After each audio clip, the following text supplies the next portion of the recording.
greatest Olympic athletes ever, two of the greatest gold medal winners ever, who also happen to call Houston area home, Carl Lewis and Leroy Burrell.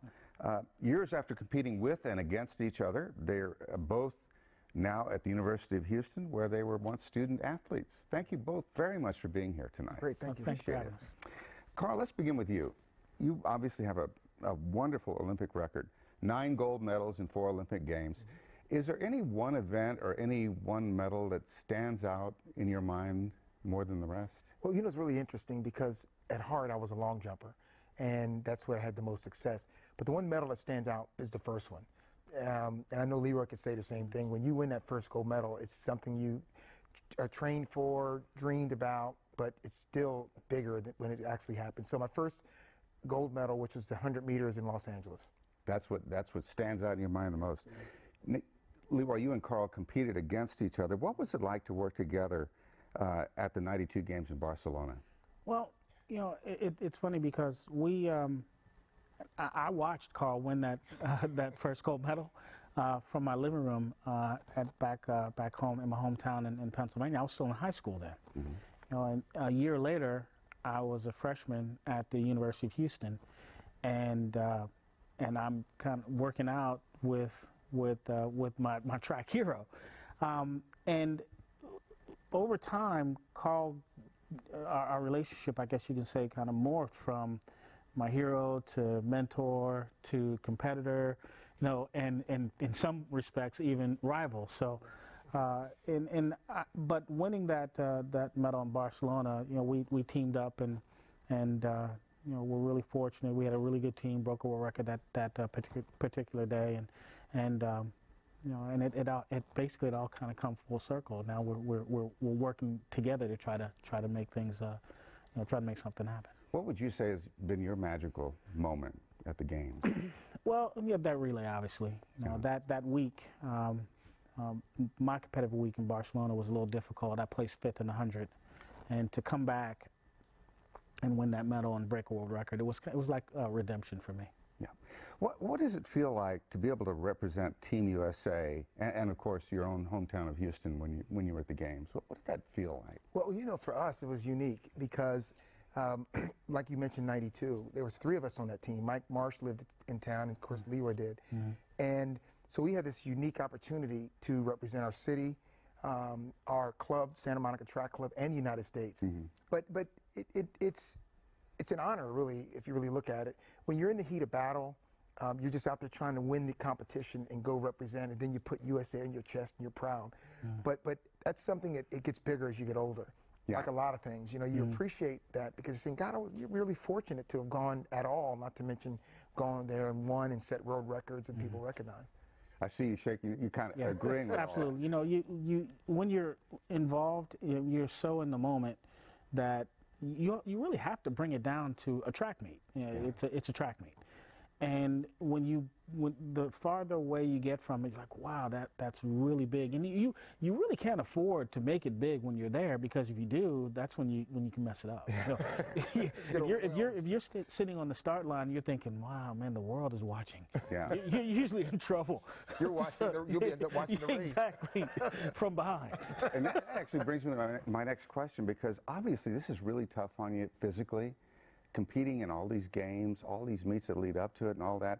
But what about mentally? How do you mentally prepare to keep training, to keep competing year after, you know, game after game, year after year? How do you do that? How do you bring that forth in yourself? You know, it's interesting. I mean, for me, I just took it one year at a time. And then these guys came in, you know, Mike Marsh and Floyd Hurd, and of course, Leroy and Coach Burrell. They came along, and then I had a new emphasis. I mean, I've got people that want to take the things that I've done, you know, and they actually did it. They set records, they ran faster than me, and they did that. So that gave me motivation to keep going. Yeah. Same with you, Leroy? Yeah, well, you're just trying to reach a goal. Yeah. When I was in high school, like I said, I watched Carl, and then I did the same events, and so we grew up about, what, 40 miles or so from Yeah, each other. exactly. Really close. And so there was a comparison instantly. There was a comparison. Well, you're going to beat Carl Lewis. And I'm like, okay. You know, then here I am. Like I said, I went to the University of Houston, and you're going to beat Carl Lewis. And I'm like, well, but you're just trying to reach that goal. I learned really early that I have to try to be me, and being me is trying to be the best I can at what the gifts that God gave me. Sure. And so that's what you're out there trying to do, and you're just doing that day in, day out, meet in, meet out, year in, year out. And if you get to do it for a couple of years, then you're really fortunate. Yeah. Now, the two of you are two of the best track athletes ever of all time. Being as objective as you can about it, how much would the current Olympians, Usain Bolt, Justin Gatlin, have to be worried about you two competing with them today? Looking at what you know about them and what you know about yourselves, how much would they have to worry about you guys as competitors? I mean, I think we'd be competitive. You know, the things that we did are still competitive. Mm-hmm. I think the difference is that some of these guys are able to do it week in and week out, and that I think is a little has changed a bit. But we give it a good fight. You know? It ain't like we give it up. You know. Yeah, you know, and it's interesting because when people say that, you think you could beat and so, I'm like, we beat the people we ran against. Mm. You know? Right. I mean, I do believe that if Jesse Owens was born and running right now, he would still be good. Yeah. Because he beat everyone in front of him, and so I think the thing that's healthy in our relationship and what we do is that we don't go back and compare that. You know, that was our time. We had a great time and we set records, but now we're not in, oh my God, I know I could beat him and I don't know about my time. What would I run in these conditions? It doesn't really matter. No. You know, I'm just trying to keep my hair from going gray. You know? Looking back at your Olympic experiences, is there any one moment or any one story that still stands out as something really funny, humorous, that you laugh about when you think about it today? Oh my gosh. No, that's that we don't get in trouble with. I'll tell you one thing that was really interesting. You mentioned that 92 relay, and I don't know if Leroy remembers this, but we were going out and we were not thinking about the world record at all.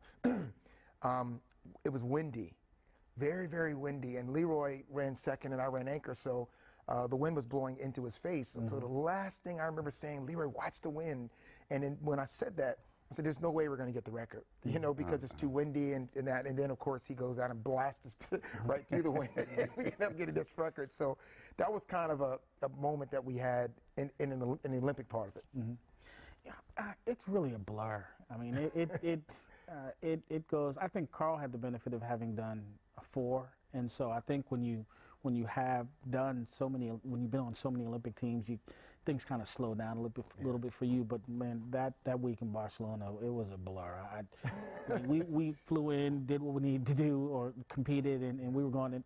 And now I have to think about it. But I had the good fortune of going back to Barcelona about 5 years ago, and some of the memories did kind of bubble up. And I remember the walk into the stadium, and I remember because I rewalked that path in the warm-up area and got to see a few things that I didn't get to see when we were there for the games, and so that really did bring back. You know, people think about elite athletes like you who win gold medals, and they go, that gold medal, and they're preoccupied with it. I am. I wonder, where do you keep this medal? Now, I know we were talking earlier about how after one of the games your home was burglarized in Katy. I don't think you lost, you know, a medal.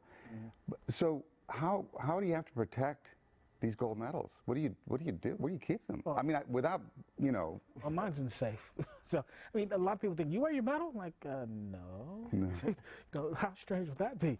But, you know, I pull it out from time to time and think about, you know, so much of what I wanted to do and so much of me is you know, personified in that medal. Right. And so I just pull it out from time to time and look at it, but and then put it back. How about your symbols of success? Well, you know what?